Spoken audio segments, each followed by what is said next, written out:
we didn't have a party or anything, and nobody brought us gifts. So it's just one of those milestones. Yeah, it's kind of cool. You look back at all the milestones along with the 25 years. There's been a lot that has happened.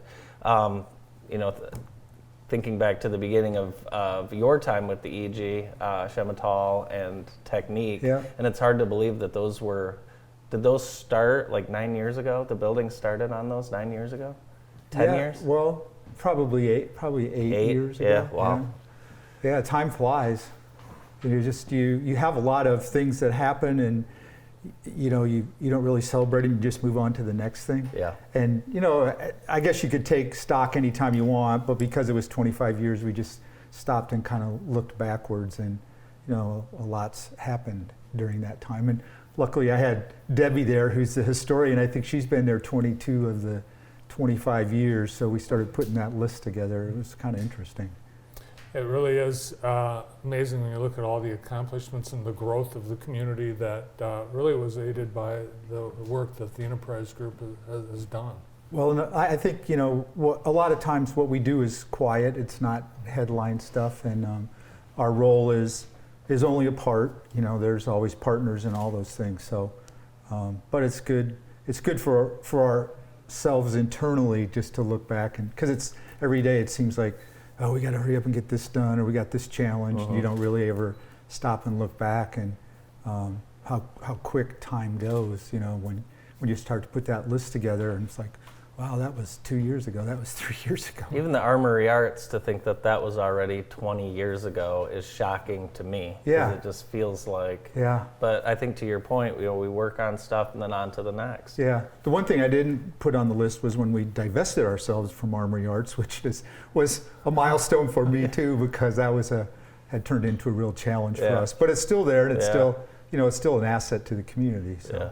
Yeah, that was an albatross hanging around your neck. Oh my God. We got involved in things was way outside. Talk about mission creep. That was a perfect example of it for our organization. But it's there. It's an asset, and that's what happens as things mature and change in the community. So. During COVID, you guys totally flipped gears, and you guys acted like an administrator. You administrated funds for a lot of small businesses during the pandemic.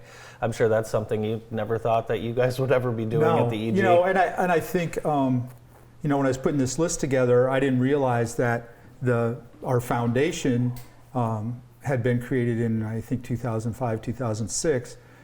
You never would have realized when you did that. It was originally done for part of the Armory Arts project, but it allowed us to do a lot of things in the community because it was a not-for-profit to do things like FIRST Robotics or a lot of that financial aid distribution during the pandemic, helping start up Lean Rocket Lab, helping start up the Anchor.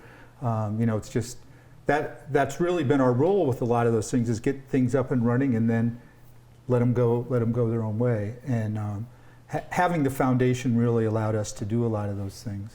Yeah, I remember during the pandemic, you were actually signing checks in the parking lot of Polly's Country Market. Yeah. Because that was your office. Yeah. That was my office, yeah. Debbie and I, because we're in the Henry Ford building, we weren't allowed to be in there, so we met about every other day in the parking lot and wiped off our pens and our checkbooks and handed it to the other one, signed them, handed them back. Given the good staff that we have, we never missed a penny. We knew our accounting was great, even though sometimes we were doing it in the front seat of a car. So. I think I remember when you were hired, the people were talking about you, how they chose you and how you chose Jackson. You love the outdoors. You're an outdoorsman. You love the Upper Peninsula. You love Jackson County. You're a big race fan, and those are the things that attracted you to Jackson.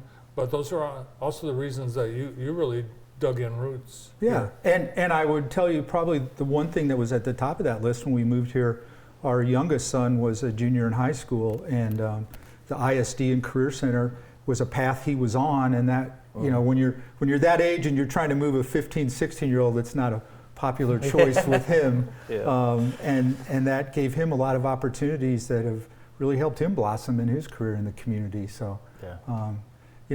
Those are all assets that, we sell every day, but I think in a lot of times in our county we take them for granted, especially people who've never been elsewhere. Right. This past weekend, my wife and I went back to Central Illinois, where we were raised, to do some parent Christmas things, and there is flat, and there are no trees, there aren't even fence lines. Yeah. If there's water, it looks like chocolate milk. And we don't have to be there very long and go, oh, we miss Michigan, we want to hurry up and get back home. Funny. That's awesome. This past year's been a very busy year for the Enterprise Group with the new development on County Farm Road. Yep, that was a long time coming too. When we put our list together, it was amazing. It's been about a 5-year planning process from the time we took commissioners and community leaders on a bus tour around the county. And I guess about 3 to 4 weeks ago now, they started moving dirt. They'll be putting the sewer and water in right now. The site itself will have the road and all the infrastructure in by May, June, and then we'll work on the county farm road improvements next summer. And the contract timeline is that it's all to be wrapped up in November. So we're already having prospects out there. We've had a couple international prospects inquiries. We've had a site visit from an international company. So it's a lot easier to show that site when you can see dirt moving and they can see where the infrastructure is going to be. And so yeah, it's amazing. We have some drone shots from before, but it's really cool seeing the dirt moving. Yeah. Nice job, Noah Baker, our drone pilot. How many acres? The developable part is about 145 acres. Wow. So we're excited to get it to the point. Actually, Alex is in Columbus, Ohio today, meeting with some site selectors, promoting the site. Cool.